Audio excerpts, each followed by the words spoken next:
Dr. Taca, we just had a very successful event, and it's always really nice to be able to talk to you and go over some details. And I want to make sure that I'm kind of an MC for the group many times, and I'm a doctor. I'm not a doctor. I'm a trial lawyer, and I hear things that doctors say and you say, and I want to make sure I don't say them incorrectly. Okay. Now, without going through the whole history of treatment, my limited understanding is, although there are references to substance abuse as far back as the book of Proverbs in the Bible. Sure. And St. Paul even had several writings on priests not being drunkards. It seems to me substance use disorder has been around us for a while. And we already know that although we have some popular problems that are really emergency in nature, fentanyl and things like that, we never successfully dealt with our national alcohol problem. True. And it seems to me, as a private citizen, just a plain old Joe, regardless of being a trial lawyer, that we have so many big problems we haven't even begun to, we don't even pay attention to that one anymore, but we still have an alcohol problem. Oh, absolutely, absolutely. The pandemic really kind of reminded us how bad the alcohol problem is. Before the pandemic, we would see 50% opiates, we would see 50% alcohol. But during the pandemic, we exclusively saw about 96, 7, 8% alcohol use disorder. During the pandemic, we saw a 41% increase in heavy drinking days in women. Now, if you can imagine, it's easier to get alcohol during the pandemic. Everybody's at home. You can order food or alcohol from these online delivery websites. If you did do Zoom at home, you could drink your alcohol in a coffee mug, and no one would know. So what we saw was a lot of alcohol use and abuse during the pandemic, and I had never seen so many liver failure cases since I was a resident.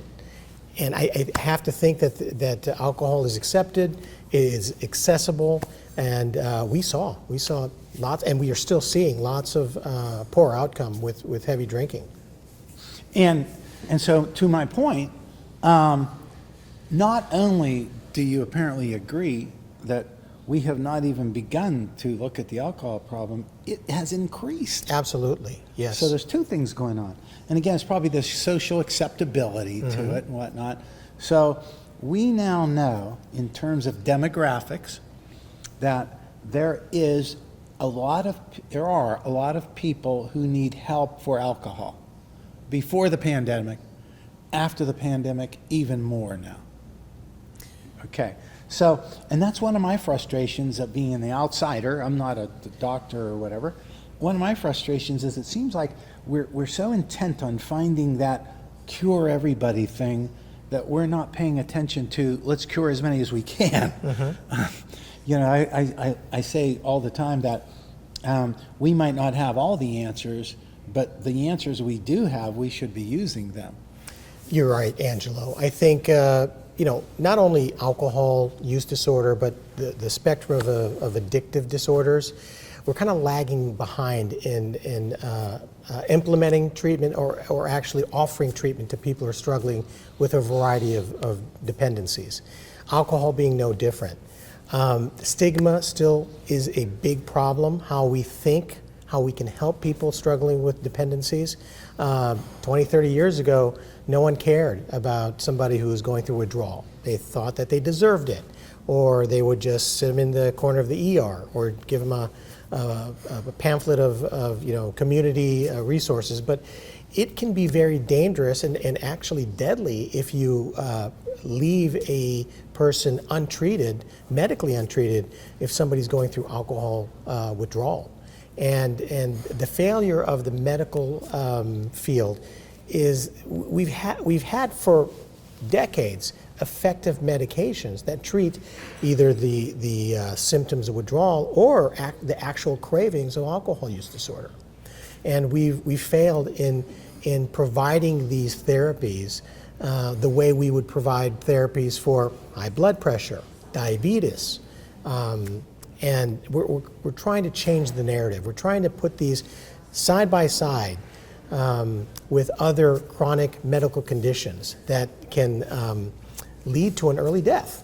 And so as far as alcohol use disorder, there's a medicine called naltrexone, very, very safe. There is an injection form of naltrexone that you take once a month that can help reduce the amount of heavy drinking days over a period of time. And we know it's not just medicines. It has to be combined with good, comprehensive psychotherapy and psychosocial support. Just like in diabetes, don't just give a medicine. You counsel the person, eat your veggies, stop smoking, exercise. Same approach, and it's not happening all the time. So, I'm knee deep in not only providing these type of services for people struggling with addictions, but also trying to change the narrative and improve or update the way that we treat and deliver our services to people. Okay, now if we're thinking in terms of demographics, and our cameraman can probably relate to this, somewhere in the city we live in, it was really strange to me that when you go up this highway, we have a McDonald's. And the McDonald's used to be on the other side of the road. Really? And what was funny to me from what I heard, they paid, I think, $250,000 to cross the street. Wow. To put it on the other side of the street. Okay. Somebody who knows something about demographics figured out that if it was on the other side of the street, it would be a more viable business to the tune of $250,000. Really? So, in terms of demographics, forget the morality, okay? Of course, the morality is part of it. In terms of demographics, there are a lot of people out there that we could help in alcohol, correct?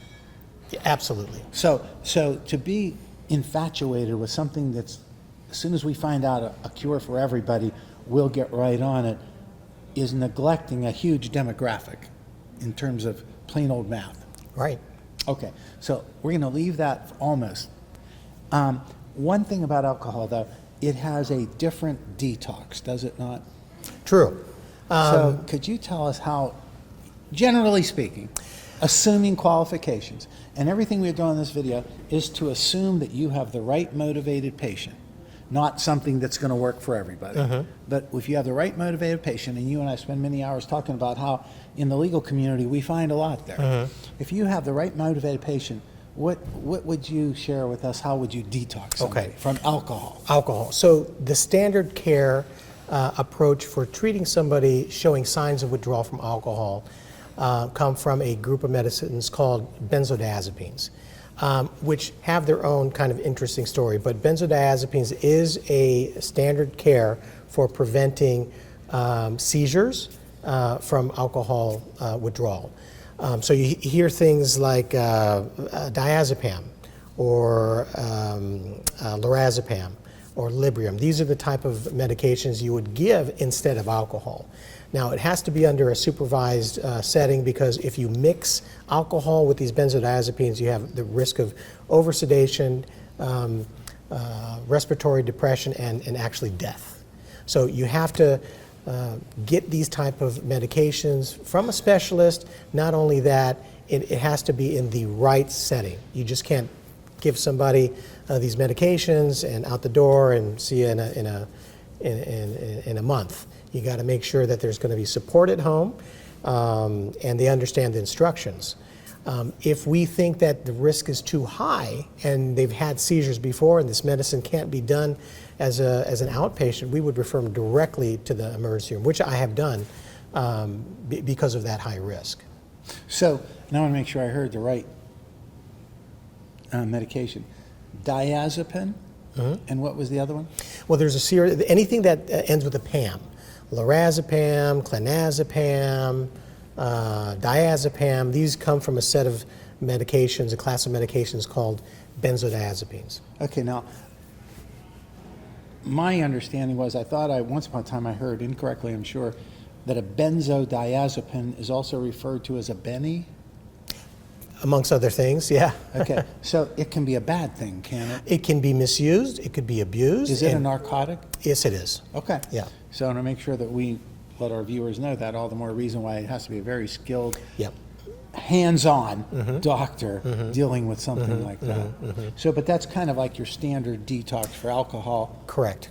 Now, there's some caveats to that. The first signs of alcohol withdrawal is elevated blood pressure, elevated heart rate.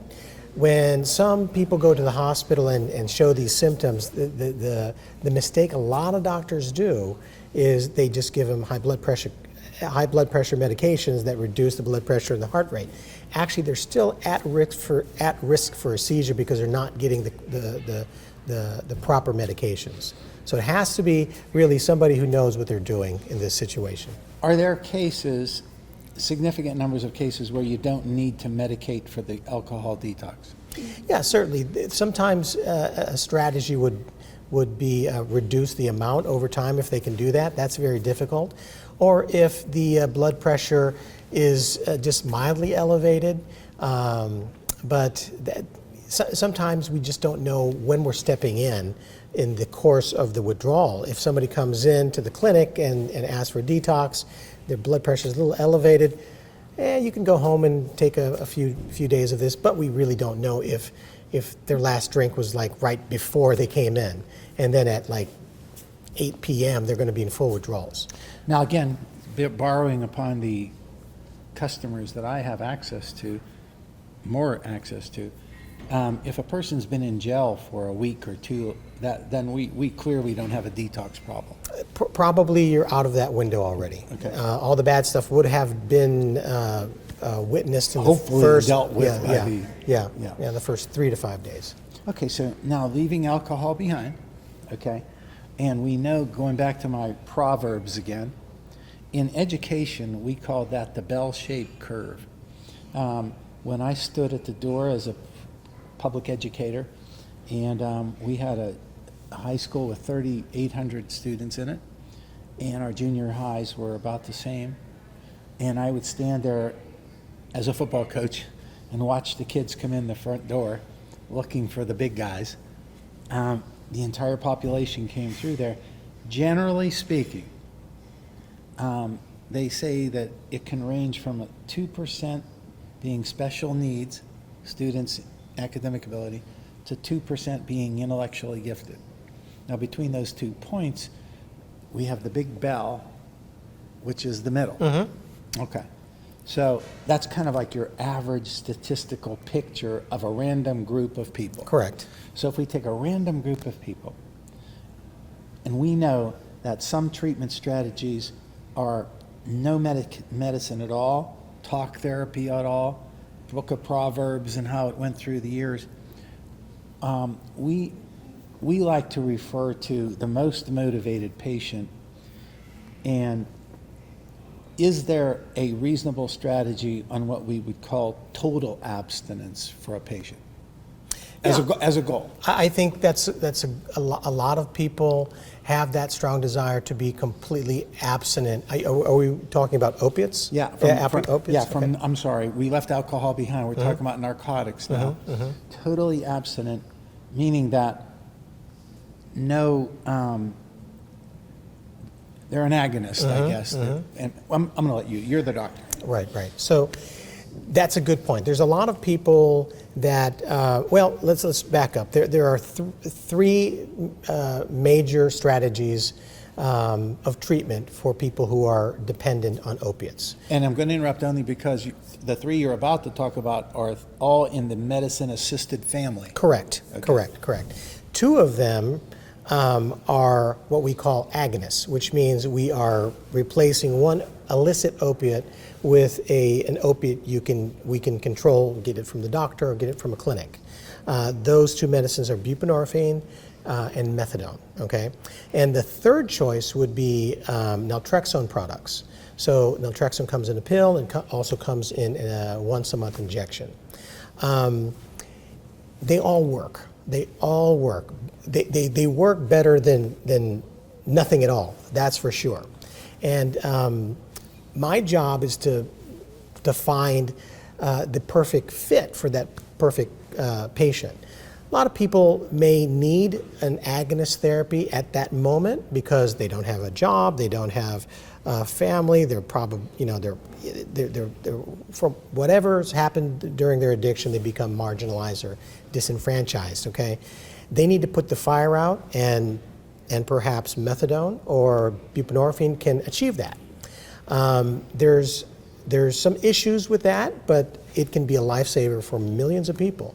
The biggest issue is if you miss a dose, then you go through this withdrawal syndrome the way you would if you were addicted to heroin or fentanyl. Okay? So some doctors have explained it to me in the past as a person being not drug addicted, but still drug dependent. Correct.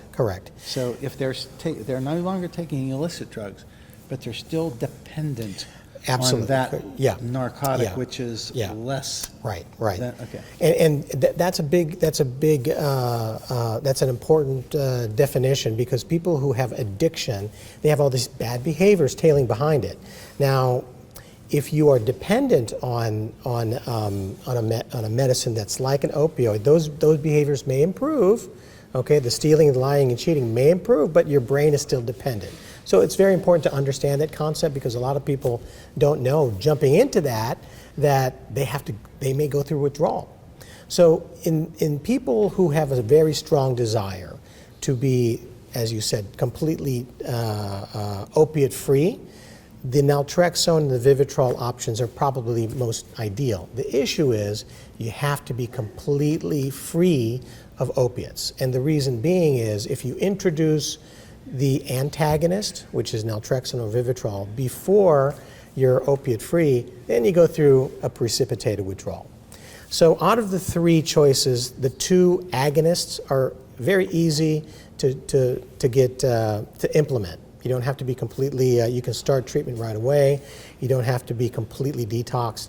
The Vivitrol and naltrexone, you have to be completely detoxed.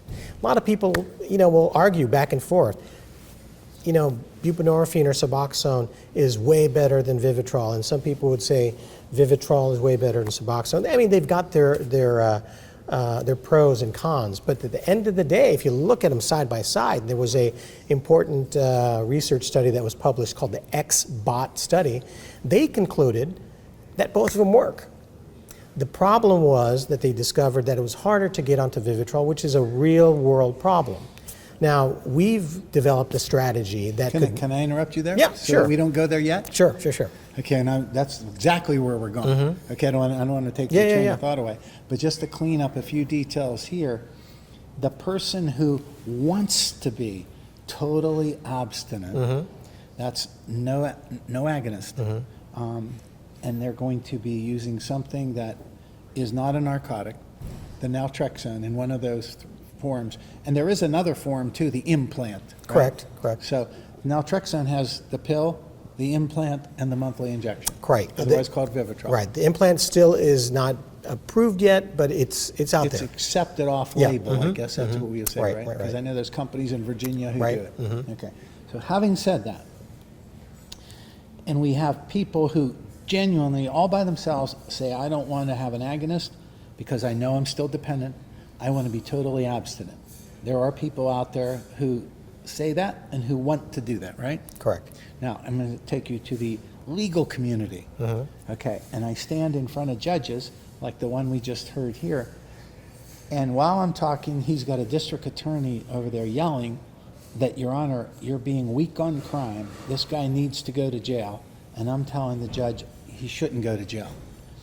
And it makes my job easier if I tell the judge that he is going to be totally abstinent. So he may not even really want to be total abstinent, but I can tell you in the real world that most of my legal patients want to be totally abstinent to show the judge that they're going to be as serious as they get. So, and again, that's a valid treatment. What we do is then we submit a behavioral modification contract that becomes part of an order of court on behalf of the defendant, and almost always the defendant gets very lenient incarceration treatment as a trade-off. And the judge just wants the result also. So we know that we have experienced significant numbers of those people too. Okay, so go back to my demographic argument. In that bell-shaped curve, although we're clear at the end at the other 2%, there's a significant number of people there. Right. Okay, and so we should not, morally, we should not neglect that population. No, correct? absolutely. They deserve to know that the treatments are out But there. by the same token, I know who you are as a person, not just a doctor.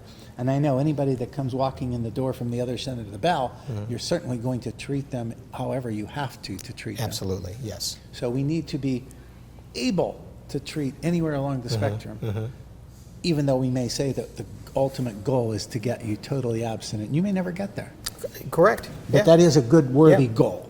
Absolutely. Okay, I want to make sure I'm not saying anything wrong. No. Okay, great. Now, the problem is with the total abstinent, and I rudely cut you off when you were about to talk about the fact that the naltrexone, if it's administered to somebody who is not clean, it can cause a withdrawal that is precipitated by that event. That's why they call it a precipitous withdrawal. That's right.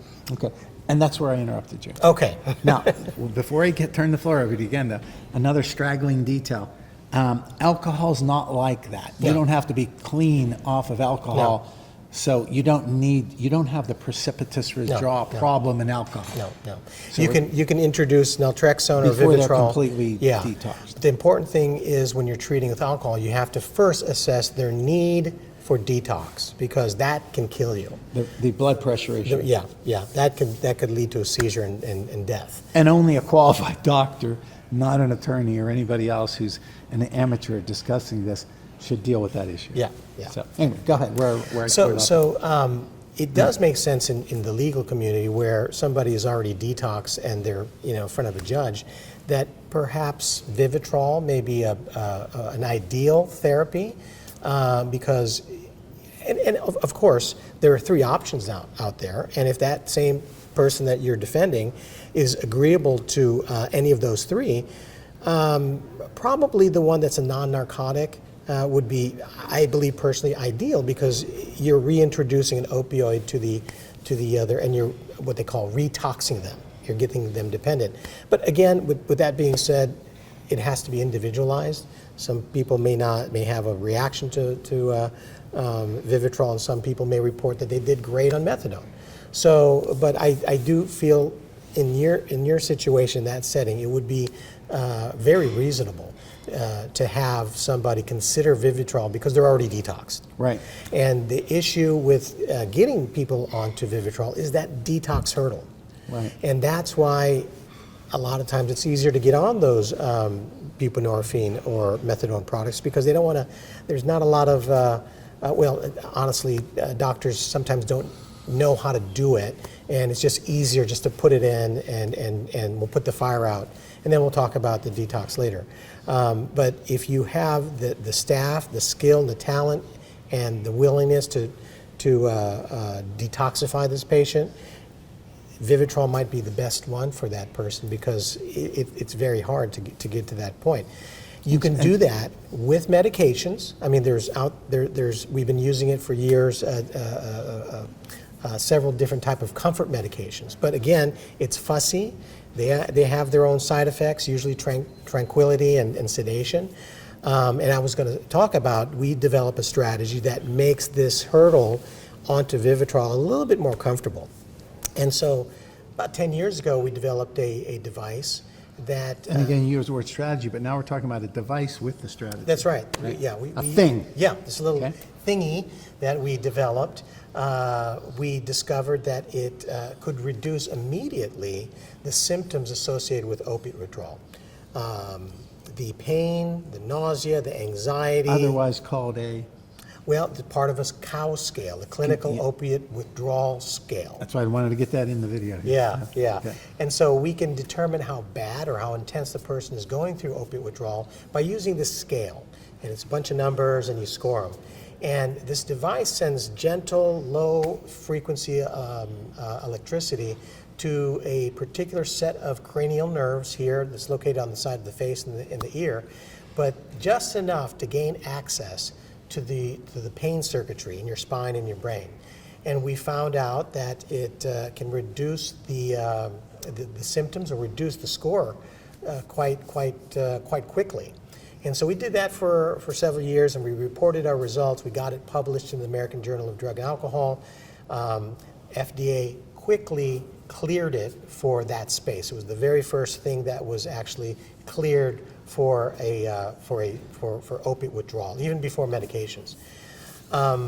So we developed this protocol where we would get somebody in acute withdrawal, install the device, reduce the symptoms, put them on appropriate comfort meds, and within 5 to 7 days, transition them or bridge them onto the Vivitrol. And generally, that 5 days, their body was doing what? Basically, naturally metabolizing the opiate that was there, but also, they may be going through some mild withdrawal symptoms still, but majority of the symptoms are controlled with the medications and the device itself. And so the administration of the blockade, the Vivitrol, or naltrexone by injection, implant, etc. Correct. The administration of the blockade would no longer precipitate a withdrawal because they have withdrawn. Yeah, that's right. And they did it painlessly because of that interruption in the nerves. Correct. Yeah. And so that becomes a nice little 1-2 step. Yeah. It's a combination of the medicines and the neural interference, I should say.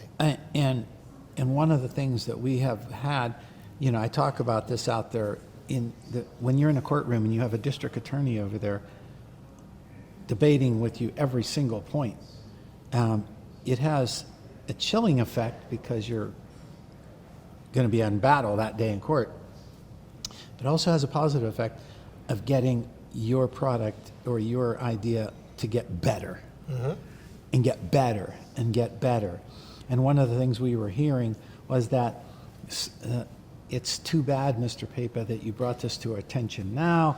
It's 7 months after this guy's been arrested, and maybe we could have done something. So one of our first responses to the pushback was to intervene at the first criminal the procedural issue, and make the treatment plan required. Yeah.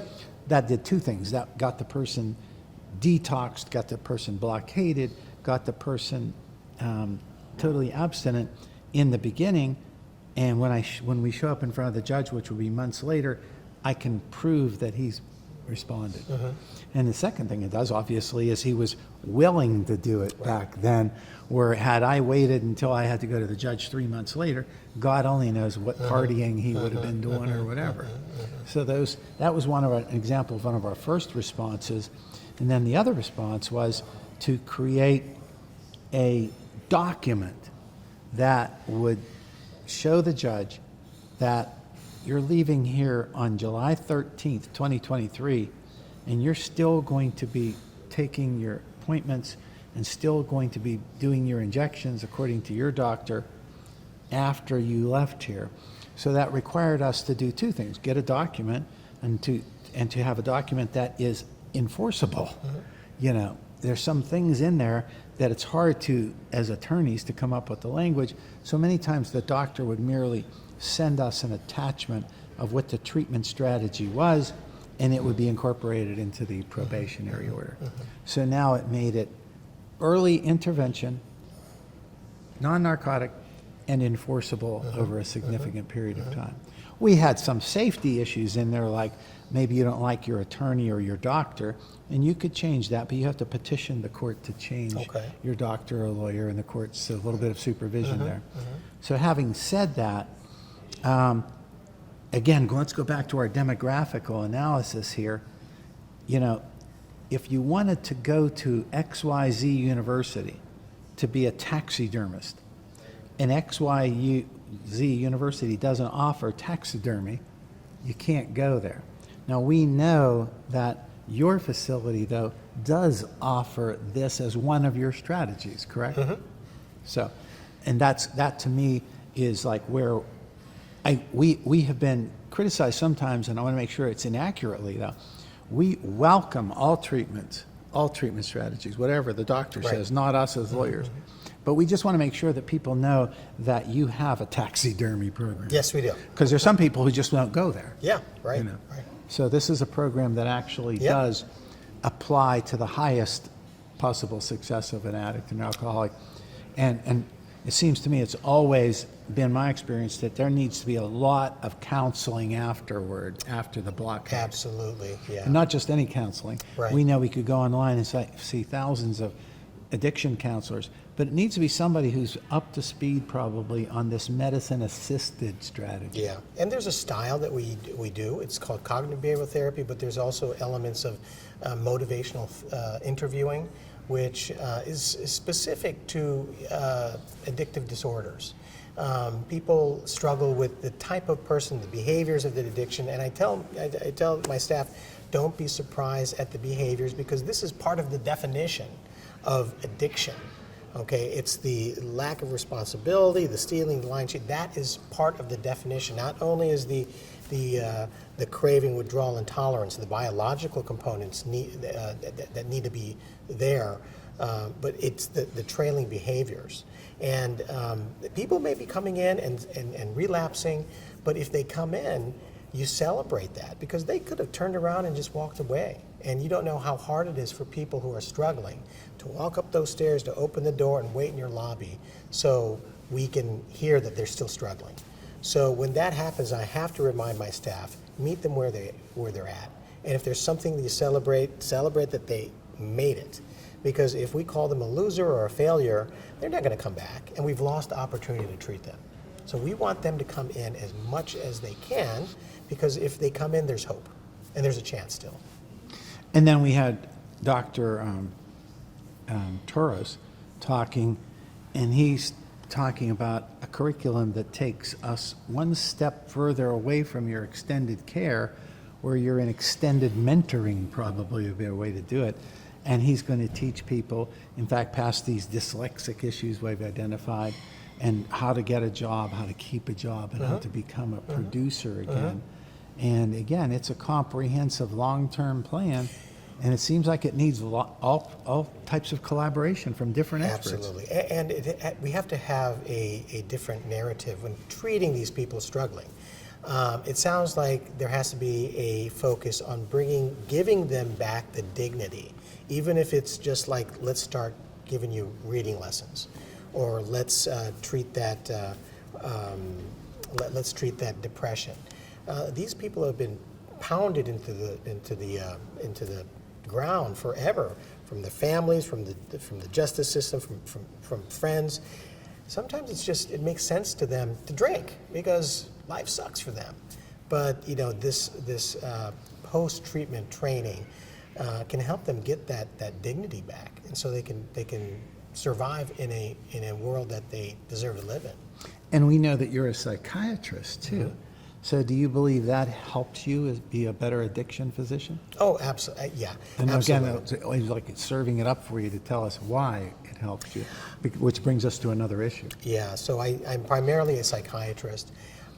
When the fellows from the addiction medicine program come to train under me, they sometimes think that they're going to get some high-level addiction tips or some Secret sauce or something. stuff, which I do have a lot of. But most of the time, it's a fancy mood disorder clinic. And there's a lot of dyslexia, there's a lot of ADHD, there's a lot of bipolar. A lot of these people aren't given the correct diagnosis. So there's just a few ways that you can become addicted to things. One of them is it's treating something, okay? They're finding relief from a symptom. They're finding relief from insomnia, depression, or anxiety. Drinking makes that all go away. The other reason is primarily genetic. Some people get this exaggerated reward from it, and some populations don't. Now, if you got those two things going on, that you got some depression and you get this excessive reward, you're destined to like something, that's probably not healthy for you. And so you've got to identify those things, diagnose them correctly, treat them with the proper medication if that's indicated. And if we don't understand that, then the Vivitrols and the Suboxones of the world, they won't work, because that fire is still brewing, wanting them to talk of, or to think about of drinking or relapse. So there's a lot of people who are white knuckling it. You know, I'm sober, but I'm still just hanging on by a thread.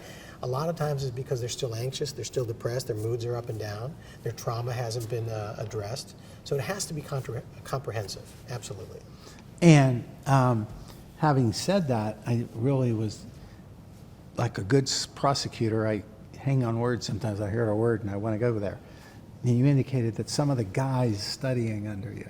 So have you had students who have like studied under you? Well, our clinic in Synergy, it's a training ground for the St. Louis University fellows that are studying addiction medicine. So when you become a resident, you become a full-fledged specialist, but you can do fellowships in subspecialties on top of your residency. And St. Louis University has a addiction medicine fellowship training, and our clinic is one of the training grounds. And when you get a fellowship, it means you didn't graduate, you're not a doctor yet. You can be a doctor, because before you can go to fellowship, you have to finish your residency. Okay. So residency is specialty. If you do a fellowship, it's subspecialty. So you get a little more, you know, you become more of an expert. And we know the federal government is very anxious on training more addiction physicians. Yeah. I remember, and so does my colleague Dante Ludovisi, that if you walked out the front door of Robert Woolhandler's office in Wilkins Avenue in Pittsburgh and walked to Newcastle and then walked to Erie in that L shape covering a significant chunk of western Pennsylvania, you would have walked past the threshold of probably 3 addiction doctors. Wow. In all that geography. So we already know that even the government recognizes that there's been a reluctance of doctors in that field. Right. And I would imagine, although it's more now, it's probably still lagging behind. Okay. And certainly there's a lot of things you need to know how to do the right way. Right. So now are you, in fact, we have been discussing the possibility, and just tentative discussions, the possibility of your training other people in the types of things you do. And you already do that as a fellow. You're not the fellow, they are. They are the fellows, yes. So what does that make you, the mentor of the fellow? Or? Yes, they're attending. Okay. So my goal here, especially when I tell people that I like to give voice to good ideas and get it out there, we always like to say that we're always looking to attract like-minded integrity people to our board and whatnot. And so we're hoping that someday that we might be able to get you to help other doctors learn some of your methods. Well, of course. And that's not something you're adverse to. No, absolutely. And we actually have been experimenting with some of those ideas Yeah, now. yeah. So I could be hopefully lucky enough to someday that I'll be out there telling attorneys that they need to recommend their clients to a taco trained doctor. You know.